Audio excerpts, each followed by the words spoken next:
Shannon Sharpe's accuser. Well, this is his, I guess this would be, you could look at her like the second accuser or the official first accuser.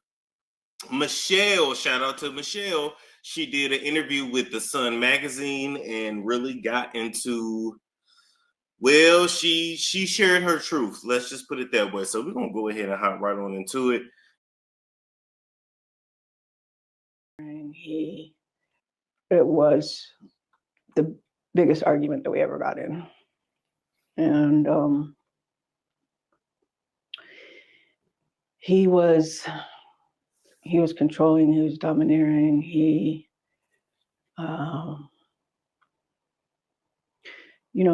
was manhandling me beforehand.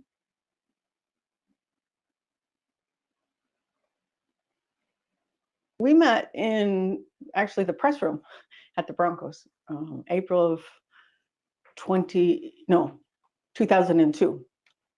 All right, so that is Michelle.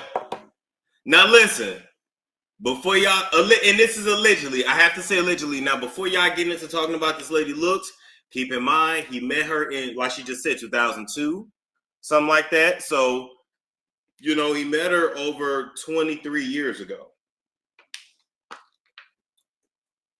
So you might not look the same in 23 years. That's all I'm saying. And but we didn't start talking until we met up at a club at Blue 67 in Denver. I don't know if anyone is listening from Denver, but yeah, we were at a club at the same time. We didn't go together. We just happened to both be there. And so he started talking to me and started pursuing me pretty heavily from then on. I resisted for a while because, I was a reporter and I didn't want to mix the two. But he's very charming. Sounds familiar. And we dated until the 2010 incident. And then it came to abrupt end because I wanted, we were arguing and he was threatening me and stuff like that after, but I didn't see him again after he raped me. So what led up to that fight, that 2010 fight that you guys, I know that the argument ensued first before he allegedly raped you? The argument was about the fact that he had removed one girl from his house and put another girl in his house. And didn't tell me. And he had asked me to break up with my husband at the time. We were just dating. So I was dating Shannon and my husband at the same time.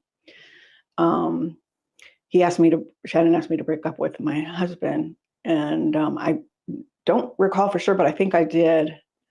And so, it's like, wait a minute, you want me to be with just you, but you want to move somebody into your house and not even tell me? So that's where it's coming from. He's not a faithful person, so I wasn't going to be faithful to a non.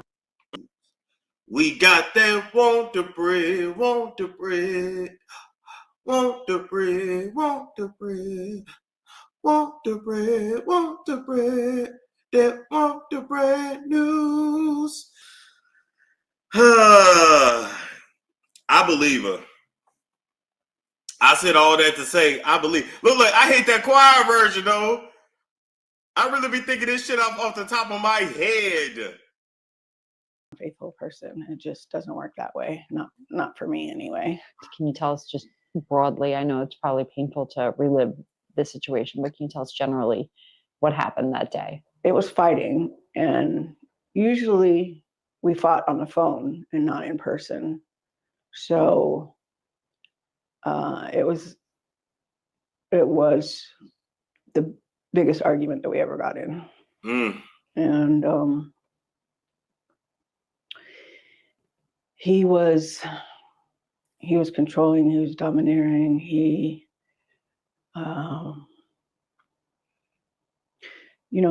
was manhandling me beforehand, and he wanted to have sex, and I told him no. I told him no, because you gave it to somebody else. I didn't only tell him no, I told him why. And sound just like Gabby. Sounds just like Gabby. I'm sorry, I believe her. I actually believe her. But, okay. I believe he did it, but I believe that he don't think he did anything wrong. Do you understand what I'm saying? You know, well, any other time, he stuck it in your butt without a rubber. And then that time, even though you said no, he said, nah, this might, no, I always do this. What are you talking about?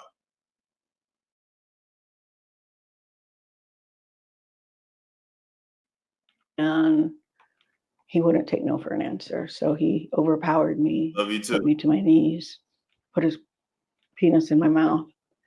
And after he got enough of that, he put me on the bed. And, you know, this was all a struggle. So I had said no. And I said no, even though I was thinking that. And so it was the hardest. Yeah, this is too hard. I remember he got dressed and he knew what he did. And so, you know, I just kind of escorted him out the door. And then I wasn't going to do anything about it. You know, sometimes when you're with the person for a long time, it's hard for you to realize that they're being the perpetrator, even though you know it, you don't want to admit it. And there's so much going through your mind.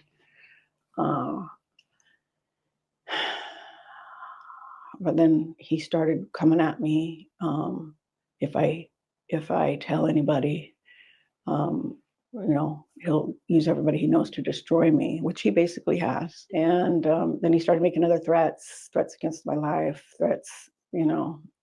He just was so worried that it would get out, and I wasn't going to do anything. But when he kept calling me at work, and when he kept, you know, just very aggressively behaving, and I could see it wasn't going to go away, and he said he was going to destroy me and he was going to kill me, and he told me he was watching me and all that. I just went and got a protective order.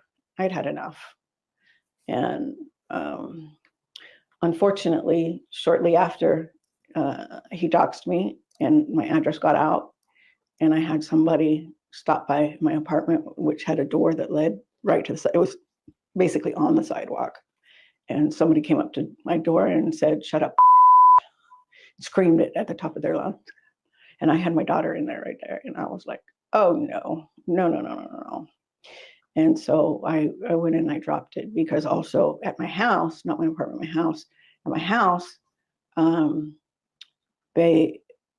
somebody came to my house and sat out front of in the driveway while my daughter was there alone. Someone came to my house, someone came to my apartment, and after my daughter called me, that's when I went straight there. So after you rescinded the restraining order, was there any other weird stuff, or did it kind of just die down? It died down. I tried to move on with my life. We may have talked, I think, once or twice. But then he started going on television. He came to my job, Turner Broadcasting, went on TV at CNN, and it was my job to put the videos from up to YouTube for CNN. That was part of my job. So I'm putting up this video, and here I see Shannon at my job talking about domestic violence, and the co-host mentioned that, oh, you had one that was just totally dropped, made it look like the police dropped it, you know, not that I had gone down and withdrawn it. It created a picture that wasn't accurate. And that was a very hostile work environment. I'm going to ask something that might be a little like sensitive or might sound insensitive, I should say. But I'm going to go ahead and ask it because it's a question that I'm sure people are wondering. Why didn't you file a police report when he raped you? Yes. Because I was scared for my life. He said he would use it. Everybody he knows, and he knows lots of police officers. So I didn't know that if I went down there, that would be one of the people that he knows. You know, Atlanta has a problem with corruption. down there. And I was too scared to go to the police, because when this happens, you're in a trauma mindset. You're not in a, every day you and I are talking here like, oh, okay, well, maybe I should do that. No, you're like fear for your life. You're traumatized. You're not thinking straight. You're having anxiety and panic attacks. And I was worried that he would, get a hold of this police officer, and who knows what would happen. And so it was just a decision, and it's a decision a lot of rape victims make, to not go to the. That's true. Okay, let's pull up this picture of her when she was younger, and you guys may have seen this on the Neighborhood Talk as well. So this is how she looked when they were dating.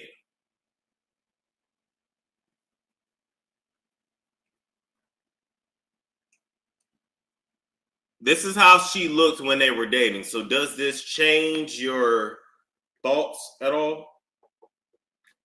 Did she say Atlanta? Oh yeah, she said Atlanta. Oh yeah. She definitely gives like Susan Sarandon back in the day. Yeah, she wasn't a bad looking white woman at all. But people age. Listen, people age. Y'all be nice.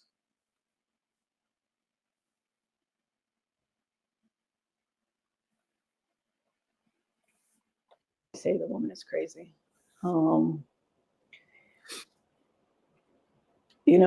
Hey, I might be at this point after everything I've dealt with. But back then, no. Definitely not crazy. And to see him paint me the way that he did, first off, I'm not somebody crawling out of the woodwork to talk about my connection with him like he insinuated in his statement. I've been out. I've been suing him. What's your message to his latest accuser, who's been doxing? What would you say to her if you can send a message to her? I pray for you. I have been there. I've been dealing with this for 15 years, so I know what you're going through. Wow.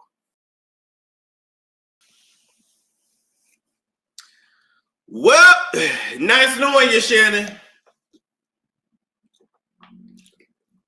Since you love them OnlyFans models anyway, and you like being a buck, why don't you go ahead and oil up that big black body, and you might as well sell it for cash. I don't know what else to tell you, sir.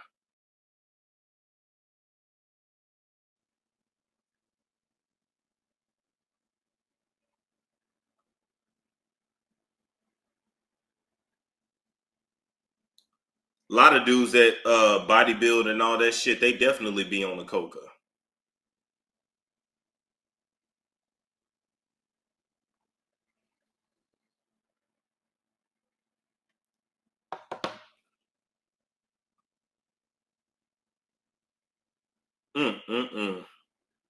Yeah, Antoinette, I feel the same way. I don't even know what to say because I believe her. And I didn't, I had my doubts about Gabby. I just, that definitely looks to be a setup. I had my doubts. This right here, in my spirit, I believe her.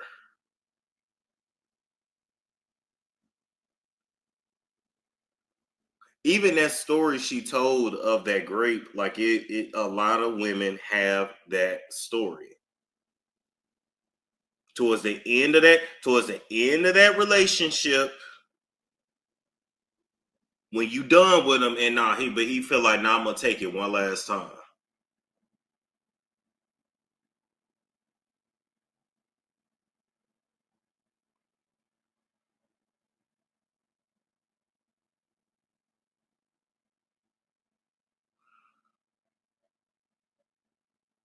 Wow.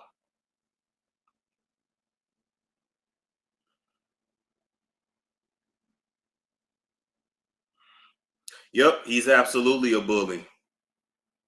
He's absolutely a bully. Natural Hair Ma said, no. Okay. Yo, where's Shannon's friends at Storm? Nobody said. I don't think he has that many friends. I'm gonna be honest with you. He comes off as someone who just his life is his work or work is his life. I don't think he has many friends.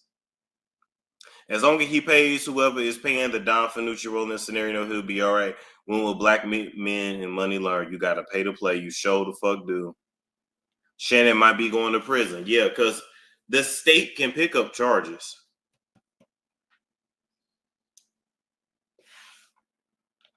The fact that he has paid off past accusers don't make him look good at all. Here's the messed up thing. This whole time, Shannon painted Ocho to be the problem when really he was the problem. If we go back 3 months ago, people would have put their bottom dollar that Ocho was going to fumble the bag. A little did we know it was going to be Shannon. And what about his brother or family? Now listen, to be fair, now I don't want the man to go to prison, but it ain't about what I want. The state can choose to pick up the charges. If it's not with outside of the whatchamacallit, statute of limitations. What about his brother family? Okay, what I want to say to this comment is, to be fair, maybe he has told the people in his life to not say anything.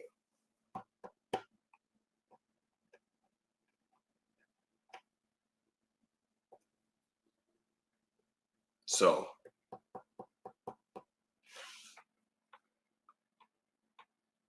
he is physically massive and intimidating. Well, that is true.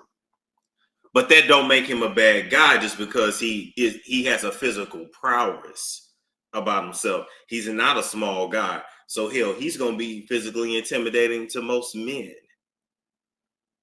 He's way bigger than an average sized man walking around. However, to say that also, we have to imply that she would have no ability to even fight him off if she wanted to. You know, people can say, oh, well, you know, she should have fought, she should have scratched, she should have clawed. And what? So this man could put all his weight on her throat and choke her out, take her life, snap her neck. Like, how you getting that up off of you?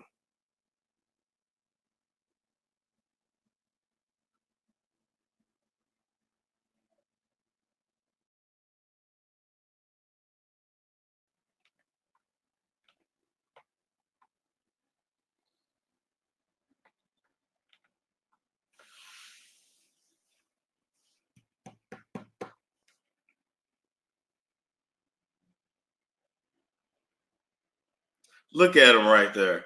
It's almost like in this picture, Hollywood just want to lay his head on his shoulder. Oh man.